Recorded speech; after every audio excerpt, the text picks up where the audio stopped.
정성으로 시끌벅적한 새누리당 들여다보니 친박계가 장악한 지도부의 단 한 명의 친이계로 존재감 폭발하는 한 남자가 있었다. 새누리당의 최고위원 심재철. 누구인가? 서울대 총학생회장 출신으로 김대중 내란 음모 사건 때문에 감옥살이도 했던 운동권 출신이다. MBC 기자 시절 노조 초대 전임자를 역임한 바 있다. 16회부터 내리 사선한 심재철 최고위원은 트럭과 정면 충돌하는 교통사고를 당해 3급 지체장애 판정받았고 국회에서 보건복지가족이 활동하면서 보건복지부 장관 후보로 거론되기도 했다. 심재철 의원은 까칠한 남자다. 옳다고 믿으면 밀어붙이는 소신파의 깐깐한 성격으로 붙은 별명이란다. 올림픽 때 경선 힘 빠진 맥주야 를 외치는 심재철 새누리당 최고위원을 만나보자. 네, 깐깐한 그리고 까칠한 정치인입니다. 그만큼 일도 잘하신다는 반증입니다. 새누리당 최고위원입니다. 네, 심재철 의원. 네, 가까운 안양에서 오셨습니다. 자리해 보셨습니다. 안녕하십니까. 네. 정말 궁금한데요. 1980년대 서울대 총학생회장을 하셨습니다. 5.18 민주화 운동 때죠. 그 당시 총학생회장이면 그냥 감옥에 간다고 각오했어야 되죠. 네. 네? 그죠. 전두환 전 대통령 시절이고. 네. 그리고 뭐 감옥에 가는 거는 당연한 거고요. 거의 이제 내 인생을 어떻게 보면은 다 바친다. 그죠? 목도 내놓는다. 뭐 이런 생각 정도 다 갖고 계셨을 텐데 어쩌다가 어쩌면 그 당시에 새누리당이라는 것은 민정당부터 역사를 보수 그 정당을 같이 매개하고 있지 않습니까? 어떻게 이 신한국당에 오시게 됐습니까? 제가 1993년도에 큰 교통사고를 당했는데요. 그래서 네. 교통사고를 당한 상황에서 이제 앞으로 기자 생활을 네. 당시에 MBC 기자를 했었습니다. 그래서 네. 기자 생활을 과연 앞으로 계속 할 수 있겠느냐 네. 할 수가 없는 이런 상황이었습니다. 퇴원할 때 휠체어를 타고 퇴원을 했고 네. 그 이후에도 상당 기간을 목발을 짚어야만 했었고요. 교통사고만 아니었으면 지금 기자 선배로 남아셨겠네 그러면. 아마 그랬을 가능성이 높습니다. 네. 그래서 그 교통사고로 더 이상 기자라는 것을 할 수가 없게 된 이런 상황에다가 네. 그때 이제 제가 서울대학교 총학생회장을 했다는 것 때문에 선거 때가 되니까 이른바 이제 영입제의가 들어왔던 것이죠. 네. 그랬을 때 저는 당시에 김영삼 대통령께서는 그때 전두환 전 대통령을 그때 이제 처벌하기 시작했었던 거예요. 네. 그래서 광주 청문회가 열렸었고 그 뒤에 쭉 해서 그 일련의 작업들이 연장이 됐었는데 네. 그런 것들 보면서 이제 과거의 청소년들이 조금씩 이제 풀어나가고 있구나라고 생각하면서 저는 지역 감정도 이제 이 당시 3기모로서는 김영삼 대통령 하셨고 네. 김종필 씨께서는 대통령 가능성이 별로 없으셨고 네. 그리고 김대중 전 대통령께서는 난 정치 은퇴하겠다라고 해서 당시 영국으로 이제 건너가셨거든. 네. 떠나가셨거든. 네. 이런 상황에서 이제 3김 시대는 다 끝나가는구나, 흘러갔다. 그러면은 이제는 우리에게는 또 다른 새로운 시대가 좀 열리겠다라고 네. 생각하고 지역 감정 이제 이 시기 끝나면 금방 사라질 것이다라고 굉장히 제가 단순하게 생각을 했었죠. 네. 그래서 영입제의가 들어왔을 때 뭐 그래 해보자. 국회의원이 된다면은 세상 바꾸는 좀 더 많은 일을 할 수 있지 않겠느냐라고 네. 좀 단순하게 생각을 하고 단순하게 생각했던 거죠. 지금 단순하게 시작했다고 말씀하셨습니다. 그러면은 후회한다는 얘기, 만약 그 당시로 돌아가면 다시 똑같은 결론은 내리지 않겠다는 얘기네요. 조금 더 이거저거 복잡하게 생각을 했겠죠. 네. 그러면 이건 어땠을까, 저건 어땠을까. 네. 지역 감정이 이렇게 강고하게 또아리를 틀고 있는 상황에서 과연 내가 어떻게 해나갈 수 있을까. 네. 그 생각을 다시 했겠죠. 네. 광주 1구 출신이고, 광주 출신이고요. 그렇습니다. 네. 거기서 신한국당 출신이고, 서울대 총학생회장, 그것도 1980년도 했던. 네. 근데 참, 어떻게 보면 이런 저 같은 질문은 수없이 받았고, 친구들한테도 많이 받았을 거고, 너는 배신자, 이런 얘기도 들었을 것 같은 생각이 듭니다. 물론 이제 뭐 그런 얘기 하신 분도 계시죠. 그러나 네. 세상은 바뀌고 있고, 네. 그리고 그 바뀐 상황에서 무엇을 선택하느냐가 가장 중요한 것이지, 네. 과연 그 과거의 연장선에서만 보고 저건 저러니까 앞으로도 안 될 것이다 라고 예단한다는 것은 결코 옳은 것은 아니라고 봅니다. 네. 바로 이제 그런 점에서 기존의 현재의 정치판이 네. 과연 그렇다면 과거의 얘기들을 자기들이 그 명성들을 제대로 잊고 있느냐, 아니면 또 단점들은 제대로 지금 보완을 하고 있느냐, 자기가 가지고 있는 장점 제대로 발휘를 하고 있느냐라는 것을 따져봤을 때 그건 아니다, 쉽게 그렇다라고 답은 못할 겁니다. 네. 김문수 지사나 이재호 의원이나 이분들하고 같이 그때 16대 그렇습니다. 들어오신 거죠. 그때 대거 어떤 민주화 세력들이 신한국당으로 입당할 때, 그렇습니다. 네, 그때 김영삼 대통령이 다 영입한 거고. 당시 87년 네. 민주화 운동이 되면서 87년 체제가 들어서면서 이제 많은 사람들이 새롭게 이제 변화가 될 가능성이 있다라고 생각하고, 그래서 그때 이제 말씀하신 대로 김문수 선배, 이재호 선배, 네. 이신범 선배, 네. 그래서 여러분들이 들어오셨죠. 네, 그렇죠. 근데 이제 저는 떨어졌었고, 네. 그분들은 당선이 당선이 되고, 됐고. 그래서 이제 그 이후로 16대부터 계속 내리게 되신 4선하셨고. 그랬습니다. 네, 한 번의 아픔이 엄청난 또 성숙하는 기회가 됐었고요. 예. 하여튼, 이제 뭐, 해명의 변을 들었으니까요. 다음 질문 드릴게요. 그러면은, 그 당시 고대 총학생회장 했던 신계륜 의원이나, 지금 당대표였던 이해찬 당대표나, 같이 감옥 가셨잖아요. 김대중 내란 음모 사건에 같이, 어떻게 보면, 신기루 선배는 네. 아니었고요. 네. 다른 건으로 돼 있었고, 네. 그다음에 이해찬 의원은 그때 같은 건으로 돼 있습니다. 네, 같이 구속됐었죠. 네. 예. 그러면 지금도 친하시겠습니다, 뵈면은? 종종 뵙니다. 아, 종종 만나서. 네. 아, 근데 뭐 그분은 그러겠는데, 대선배님이시죠, 이해찬? 그렇습니다. 예. 당대표. 야, 왜 너 거기 갔냐? 일로 오지. 이런 얘기도 술 먹으면서 하겠네. 그렇지만 술자리는 없었으니까요. 아, 숫자를 밥 먹으면서. 예. 알겠습니다. 이거 가슴 아픈 일이 오늘 있었죠. 이상득 큰형님. 예. 대통령의 큰형님이 오늘 검찰에 이렇게 소환이 돼서 역사적인 오늘 한 순간이 전부 생방송으로 라이브로 갔는데 그거 보시면서 느낌이 어떠셨습니까? 참 안타까웠습니다. 그래서 왜 대통령의 최측근들이 네. 지난번에도 그랬고 이번에도 그랬고 왜 이렇게 가족이나 아니면 뭐 형제들에서 왜 최측근들이 저렇게 불행한 모습을 보일까? 이게 우리나라의 민주정치의 수준인가? 뭐 그런 생각까지 들면서 굉장히 안타까웠습니다. 굉장히. 그리고 MBC 노조를 처음으로 만드셨던 분으로 제가 알고 있는데 맞습니까? 예. 예. 지금 MBC 노조 막 8개월째인가 7개월째 지금 계속 장기화되고 있어서 그 MBC 기자 후배들이 무척 힘들어하는 걸로 제가 알고 있는데요. 지금 이 파업을 보면서 어떤 느낌이 드시는지요?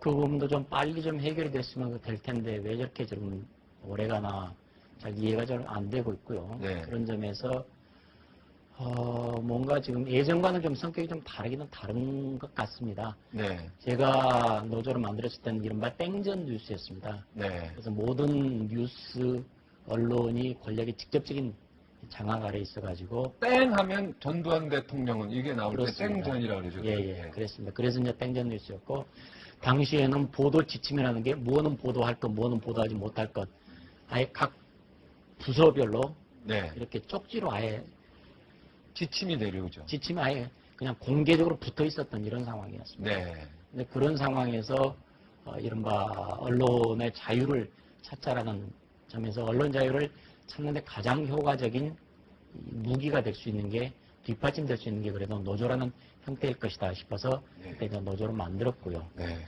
그때도 힘드시게 만들었을 것 같아, 그 당시. 예. 그렇죠. 엄청난 협박과 압박에도 시달리면서 그걸 만드셨을 건, 제 말 맞죠? 예. 네.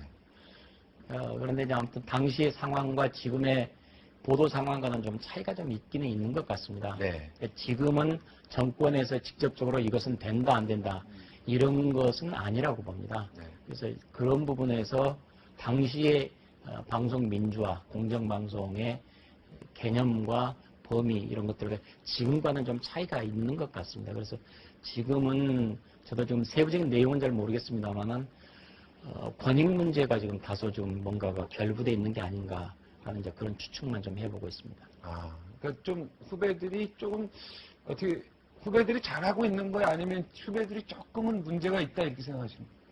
뭐 그 부분에 대해서는 제가 쉽게 뭐 평가를 내릴 수가 없겠습니다. 왜냐하면 당사자들로서는 가장 심각한 문제, 가장 절실한 문제를 제기를 했을 것이고, 네. 근데 그 부분들이 쉽게 풀어지지 못한 것은 양쪽 다 뭔가가 좀 문제가 있는 게 아니냐라고 생각이 됩니다. 네. 하여튼 MBC가 빨리 정상화돼서요. 우리 국민들이 좋은 프로그램 빠른 시간에 봤으면 좋겠네요. 네, 저도 그러기를 바랍니다. MBC 기자 시절에 어떻게 트럭을 정면으로 아까 저희의 지팡이 짚고 안타까운 모습을 보는데 그 어떻게 사고가 나신 겁니까 그 당시? 올림픽 도로를 제가 1차선으로 달리고 있었는데 네. 상대편에서 오던 5톤 트럭이 중앙선을 넘어서 저를 덮쳤습니다. 아, 그건 날벼락이네요. 그냥 네. 나는 제 갈 때 가고 있는데. 그렇습니다. 그것도 새벽 한 5시 무렵에 새벽 무렵에 그렇게 고속으로 달리던 트럭이 덮쳤으니까 졸음 운전하셨나? 모르겠습니다. 아, 그건 모르겠습니까? 네. 야, 거의 죽음까지 가셨네요. 정면으로 부딪혔으면. 다들 거의 포기를 했었습니다. 다시 지금 생을 두 번째 사시고 계시네요, 그러면. 그렇습니다. 그래서 93년도에 사고가 났으니까 지금 네. 제 나이가 19살입니다. 네. 야, 그래서 그런지요. 그 의원님을 가리켜서 가장 일관성 있는 보수다. 그죠? 제가 볼 때 보수 아닌 것 같아요. 가장 일관성 있는 진보 같은 생각이 드는데. 그리고 거짓말 안 하는 정치인이다. 이 말은 참 기분 좋을 것 같아요. 거짓말 안 하는 정치인. 그죠? 그렇죠. 이 말은 누가 들어도 기분 좋을 것 같은데. 어쩌다 이런 별명이 붙었어요. 제가 한 말에 대해서는 제가 책임을 지려고 노력을 하니까요. 그리고 저도 이제 뭐 다 잘하는 건 아니죠. 제가 잘못한 건 분명히 있을 수 있죠. 그러나 제가 잘못한 게 있으면 내가 이 점은 이래서 좀 잘못했다. 미안하다. 앞으로 좀 조심하겠다. 이렇게 잘못한 것은 제가 잘못한 대로 인정하고 또 그리고 필요한 것은 그리고 올바른 것은 올바르다고 쭉 얘기를 해왔고 아마 그래서 그런 얘기들을 하지 않는가 싶습니다. 네. 심재철의 정치 철학은 무엇입니까? 그렇게 얘기하면 너무 거창하시죠. 너무 거창합니까? 거짓말은 안 하는 정치인입니까? 옳은 것은 옳다 하고 네. 국민에게 도움이 되는 정책을 실시하는 것. 물론 표에서는 손해가 될 수 있지만 그러나 그래도 전체 국가적으로 늘 큰 틀로 생각해서 바른 것을 해나가야 된다라는 것이 생각입니다. 젊었을 때 대단한 용기도 있었던 것 같아요. 그 당시에 군부 독재 정권 상황에서 그죠? 맞죠? 네. MBC에서 노조를 만들었고 그죠? 네. 80년도 5.18 민주화운동 때 서울대 총학생회장이 제일 무서운 게 데모할 때 맨 앞장서야 되는 거 아니에요? 그렇습니다. 그죠? 예. 총학생회는 맨 그거 저고리 입고 맨 앞에 서서 이렇게 한단 말이에요. 그죠? 예.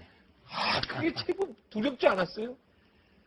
당시에는 80년 전두환 전 대통령이 당시 정권을 잡기 전에 네. 집권을 하려고 여러 가지 기도를 하는 것들을 보면서 저래서는 안 된다. 우리나라 민주주의가 후퇴한다. 우리 학생들이 싸우지 않으면 누가 싸우겠느냐 하는 그런 사명감 가지고 싸웠던 것이죠. 네. 지금 새누리당 이 경선하고 뭐 룰하고 뭐 여러 가지로 사실은 좀 이렇게 국민이 보기에 좀 약간 좀 추접스러운 모양도 있어요. 그죠? 어떻습니까? 좀. 국민들이 이제 뭐 추접스럽게 느끼는 것은 어떤 점인지는 모르겠습니다. 그러나 복잡하고 뭔가가 좀 잘 모르겠다라고 아마 그런 점에서는 짜증나는 네. 이런 점은 좀 있을 수는 있겠습니다만은 그러나 이제 이번에 경선 룰에 대한 논란 제가 문제를 제기하는 것은 네. 경선이 우리만 가지고 당원만 가지고 하는 게 아니라 국민들도 참여를 해서 좀 재미가 좀 있어 보자. 그리고 결국은 국민들이 관심을 가지는 것이 그만큼 나중에 본선에서 우리 지지세를 확장하는 기초가 되는 거거든요. 네. 그래서 많은 사람들이 우리 판을 보고 야 이거 좀 재밌다 보다 저거 뭐지? 관심을 갖도록 만들자는 게 가장 기본적인 초점입니다. 네. 그래서 올림픽 때 경선하는 건 김 빠진 맥주다 이렇게 말씀하신 겁니까? 그렇습니다. 네. 올림픽이 7월 27일에서 8월 12일까지인가 됐고요. 네. 저희들이 8월 19일 날 투표를 하고 8월 20일 날 전당대회 하는데 올림픽 12일 날 끝나고 8일인데 올림픽 끝나면 올림픽 마무리 뭐 분위기 있을 거 아닙니까? 네. 또 올림픽 전에면 D-1, D-2, D-3 이렇게 될 거 아닙니까? 그렇다면은 고스란히 올림픽 기간 앞뒤로 해서 국민들의 관심이 저희 새누리당의 전당대회에 쏠릴 틈이 없는 거죠. 네, 올림픽 보죠. 올림픽 당연하죠. 재밌죠. 그래서 제가 지금 우리 경선 시기를 좀 바꾸자. 네. 올림픽 뒤로 좀 늦추자라고 얘기를 해도 뭐 안 통하던데요. 네. 그러면 지금 새누리당에서 유일하게 최고위원으로 유일하게 지금 혼자 어떻게 외롭게 투쟁하고 있는 것 같은 느낌을 받고 있는데 나머지는 이제 다 어떻게 보면 이제 친박계 쪽으로 저희 언론에서는 보고 있는데요. 네. 어떻습니까? 그 회의할 때 좀 쑥스럽지 않습니까? 혼자서 좀 뭔가 왕따 된 분위기고 이런 느낌 있죠. 숫자로 따지면 분명히 딸리기는 딸립니다. 전체 최고위원들이 9명인데 그 중에서는 저 혼자니까요. 그래서 네. 8대1의 네. 세력 분포죠.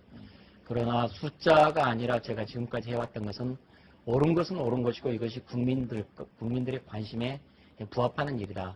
따라서 정당한 문제 제기는 해야 되겠다라는 생각으로 이제 문제를 제기했습니다만은 안 되죠. 역부족이죠. 예, 네. 아무리 그러니까 옳은 얘기라고 생각해서 확신을 갖고 하시는 거 아니겠습니까? 그렇습니다. 예. 신념을 갖고. 예. 그런데 그게 전혀 안 먹히는 거죠. 동조하는 분이 그래도 한두 분은 더 있으실 텐데. 그런 분도 없습니까? 부분적으로 있었지만은 완전 동조라기보다도 뭐 비슷한 동조와 같은 그런 흐름을 보이기도 하지만은 근본적으로는 바꿔서는 안 된다. 심재철의 문제 지적이 별로 받아들일 내용이 아니다. 네. 그냥 아마 뭐 개파적인 입장에서 판단을 하는 건지 어쩐 건지 모르겠습니다만은 제 얘기 특히 이제 경선 룰과 관련한 얘기들은 뭐 하나도 지금 뭐 수용이 안 된 것이죠. 전부 박심이 어디에 있나 이거 읽는 거에 전부 어떻게 신경을 써가지고요. 지금 어쩌면 친박계 의원들은 인터뷰도 잘 안 하는 것 같습니다. 말 조심을 해야 되면서 그런지 몰라도 어떻습니까? 아마 그 회의 도중에도 뭔가 소신 있는 그런 이야기들이 안 나오는지요. 물론 본인들로서는 그것이 자기들이 생각한 것이 맞다고 생각해서 자기들의 소신이라고 아마 얘기를 하실 겁니다. 네. 그러나 그것이 국민의 관점에서 봤을 때 우리가 전당대회를 흥행을 시킬 수 있는 관점이라면 어떻게 볼 것인가 라는 점에서 보면은 정답은 쉽게 나올 텐데도 그러지는 않고 아마 기존에 있는 사고의 틀에서 벗어나지 않고 계속 동일한 생각으로 지금 얘기를 하시는 것 같습니다. 네. 김문수 측에서 좀 이런 얘기하니까 제가 좀 가슴에 와 닿는데요.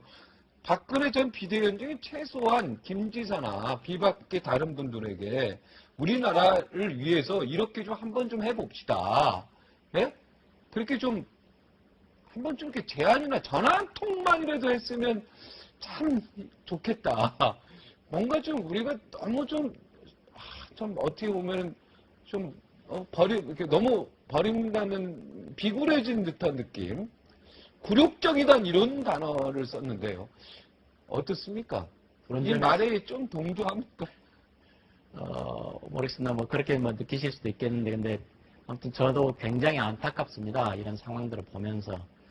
그래서 박근혜 전 대표께서도 이런 부분들에 대해서 좀 여지를 좀 놔두셨으면 하는 생각이고요. 네. 보다 더 중요한 것은 지금은 당대표가, 황운하 당대표가 중간에서 중심을 잡고 네. 모든 주자들을 다 견인해내는 게 이것이 가장 중요한 일인데 네.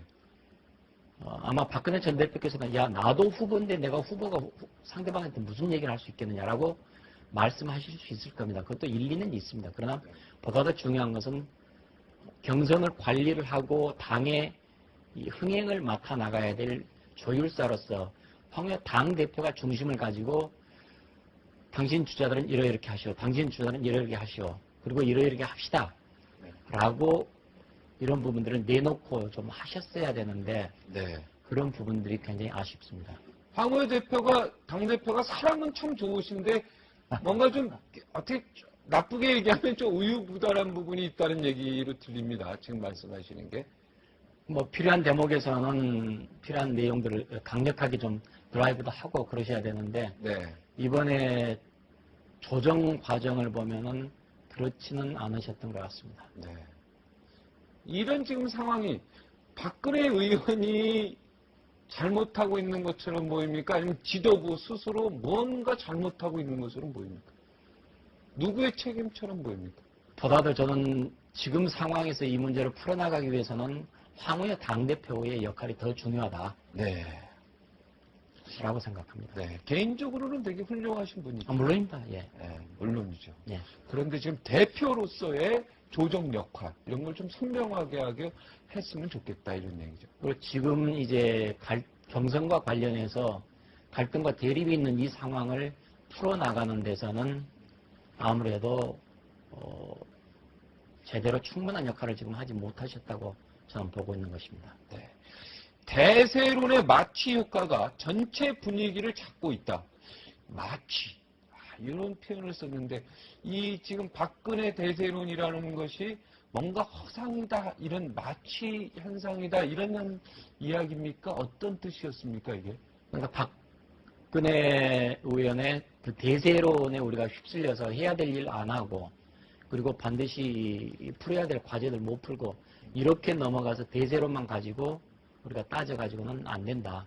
이미 대세론에서는 이회창 후보에서 2번이나 저희들이 쓰라린 실패를 겪었습니다. 그래서 네. 대세론 가지고 문제를 판단할 일은 절대 아니라 라고 네. 생각해서 이런 경고음들을 계속해서 제가 얘기하는 것입니다. 네, 그렇죠. 하여튼, 됐다고 생각하면 안 돼요. 그렇습니다. 네, 고시 패스한 사람들도 친구들 보면은, 나 시험 잘 봤어, 된 것 같아. 이게 떨어지더라고. 근데, 나 안 된 것 같아. 이런 애들이 되더라고요. 그 신기해요, 그런 게. 그런데 자만해서는 안 되지만은 상황을 정확히 분석하고 읽어야 되는 것이죠. 이 선거라는 것은 패자가 없는 오직 승자 독식의 네. 그런 게임인 만큼 내가 약한 점은 무엇이고 이것을 어떻게 보강을 해야 되고 그리고 현재 상태에서 어떻게 해야지 나한테 표를 줄 수 있는 중도 세력들을 우리들이 끌어당길 수 있고 어떤 쇼를 벌일까 이런 것들을 끊임없이 생각을 해내야 되는 것이죠. 네. 그 선거 때마다 4번 다 이기시고 16부터 19까지 스트레이트로 특히 탄핵 때 이겼다는 건 대단한 거죠. 안양에서 그죠? 탄핵 때 이겼던 건 대단한 17대죠 그때가. 그랬습니다. 네, 그때는 다 열린우리당이 다 이겼을 때인데 네. 거기서 이긴 건 정말 진짜 승리자라는 생각이 들고요. 평소에 해놓는 게 벼락 공부가 갈수록 잘 안 됩니다. 예전에는 4년에서 쭉 그냥 지내다가 마지막 6개월 이렇게 몰아치기 벼락 공부를 해도 될 수 있었을지 모르지만은 지금은 갈수록 모든 정보가 그대로 공개되고 유통되고 있기 때문에 네. 평소에 공부를 하지 않으면 안 되는 것 같습니다. 우리 심재철 의원이 대학교 다닐 때부터 그렸던 나라. 지금 종북 논란도 있는데 이 부분에 대해서 궁금하네요. 이석기 씨, 김재현 씨 어떻게 국회에서 여야가 합의로 하여튼 자격 심사를 통해서 제명하는 걸로 되는데 이 절차 여기에 대해서 어떻게 생각하십니까? 이건 당연하다고 봅니다. 당연하다고. 예, 대한민국 국회의원이라는 것은 가장 중요한 핵심적인 권력 기구의 하나로서 모든 비밀 정보에 접근을 할 수가 있고 대한민국에 나아갈 길을 함께 만들어가는 사람인데 그 자리에 대한민국 헌법을 부정하는 종북 세력이 종북 주사파가 국회의원을 앉는다. 이건 이래서는 안 되는 일이죠. 네. 그래서 이 부분은 제명 절차라도 해서 네. 국회에서 없어져야 되는 것이 맞다라고 네. 보는 것이죠. 그 민주화 운동의 선배한테 우리 혹시 김재현 씨나 이석기 씨 좀 기대하는 멘트가 있었는데 역시 확실한 정리를 해주셨습니다. 자, 우리 심재철 의원이 그리는 대한민국. 내가 생각했던 대한민국. 자, 마지막으로 한 말씀 해주십시오. 너무 포괄적인데요. 사람들이 정치에 대한 걱정 없이 네. 좀 열심히 노력해서 먹고 살 수 있는 그런 세상이었으면 좋겠습니다. 열심히 노력하면 그 대가를 충분히 받는 나라. 그렇습니다. 이거저것 과거에 얽매이지 않고 현재 있는 상태에서 열심히 하면은 그걸로써 빛을 발할 수 있는 그런 평범한 나라. 네. 국민들이 정치를 더 이상 걱정하지 않는 나라. 네. 그런 나라가 됐으면 좋겠습니다. 그게 선진국이죠. 그렇습니다. 예. 딱 일한 대로. 더 이상도 하면 안, 그죠? 정확한 대가를 받는 나라. 그렇습니다. 네, 그거를 정부와 국가가 보장하는 나라. 모든 연애에 의한 것이 아니라 자신의 실력에 의한 승부를 겨루고 그 실력에 의해서 정정당당하게 시스템으로 그것이 판단이 되는 그런 나라. 이런 나라를 원합니다. 네, 그런 나라 만드는데 일조하시기 바라겠습니다. 열심히 하겠습니다. 네, 다음에 또 모실 때 한번 모시도록 하겠습니다. 예, 오늘 나와주셔서 대단히 고맙습니다. 감사합니다. 네, 가장 강한 것도 약해질 수 있고요. 가장 지혜로운 것도 틀릴 수가 있음을 인정하며 사는 것이 건강하게 사는 거라고 합니다. 인도 독립운동가 간디의 말입니다. 자신의 지혜에 너무 지나치게 확신하지 말라는 뜻으로 들립니다. 겸손해야겠습니다. 고맙습니다. 물러가겠습니다.